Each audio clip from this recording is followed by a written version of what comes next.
Mani sauc Nauris. Mēs atrodamies Pļaviņās, Kafē Vego telpās. Esmu kopā ar Aliti un Luīzi.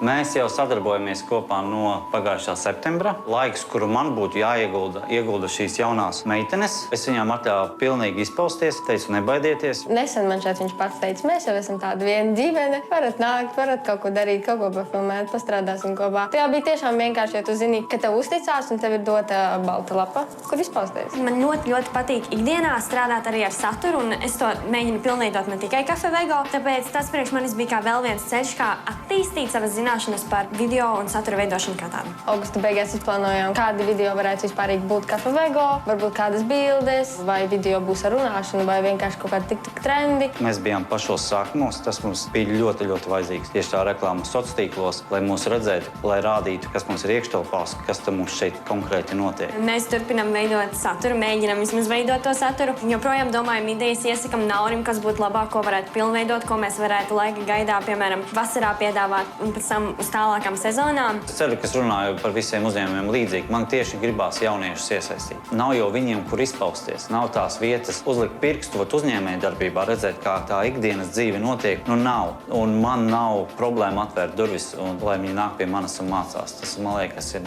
kur vēl labāk tādu pieredzi dabūt, ja ne uzņēmumā.